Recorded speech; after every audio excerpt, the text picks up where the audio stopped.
is human nature that when faced with a serious challenge or crisis, people tend to come together and become more united. They work hard to make sure that everyone's needs are met.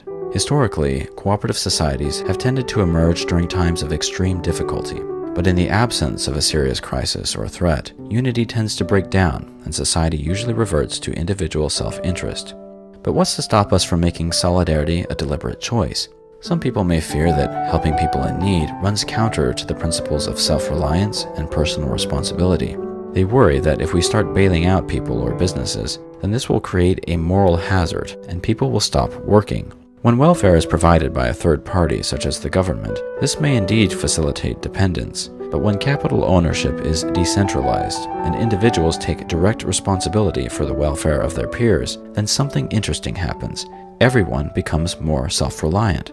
Why? Because they hold each other accountable. Consider the success of microfinance.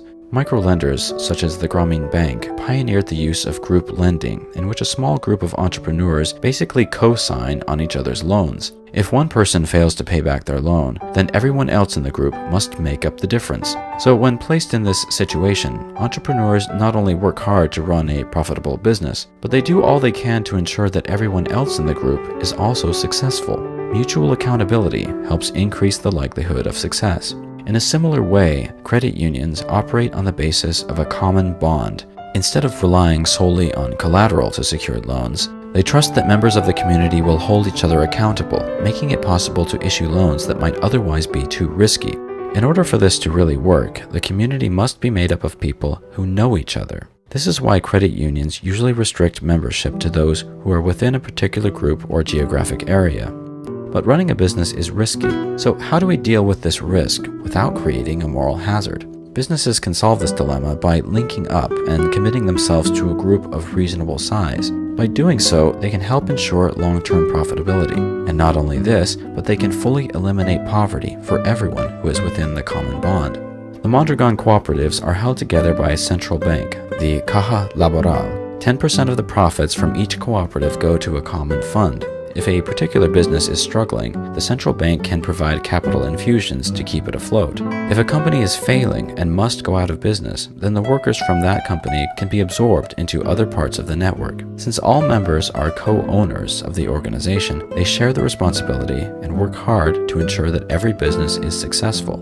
In a true cooperative system, members of a group develop a unique cultural identity. The basis for this identity could be the locale in which they live, their nationality, or some other kind of affiliation. An individual's group affiliation becomes more significant than his or her job or occupation. Today, community development professionals focus on attracting jobs to their locale by offering various incentives. But if communities want to get serious about economic development, they will need to create new businesses that are worker-owned and fully committed to the cooperative network. In the capitalist system, the responsibility for launching new businesses falls upon the individual entrepreneur. But in a cooperative system, a support organization might be better equipped to handle this. For example, a team of business-savvy leaders can proactively seek out and evaluate opportunities, conduct market research and feasibility studies, pull together funding, and build effective management teams. This was the approach taken by the Mondragon cooperatives. The entrepreneurial division of the Caja Laboral was able to create dozens of new cooperative businesses with an astonishingly low failure rate.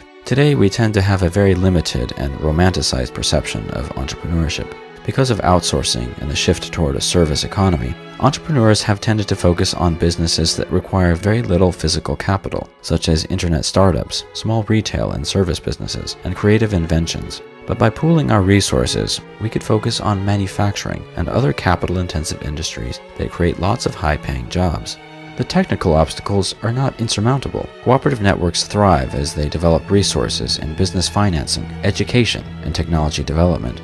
The most significant challenge is organizing ourselves, getting a group of people together who are committed to each other, aligned in their values and goals, and willing to bear one another's burdens.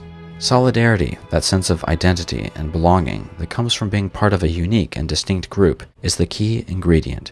As our society becomes more and more divided, it will become increasingly important for enlightened individuals to build unity and find ways to work together. This unity is cultivated within each of us. Before we can organize ourselves as a society, we must first organize ourselves as individuals. Before we can create transformative tools and systems, we must first become aligned in our values and principles. Only then will we succeed in building an ownership economy.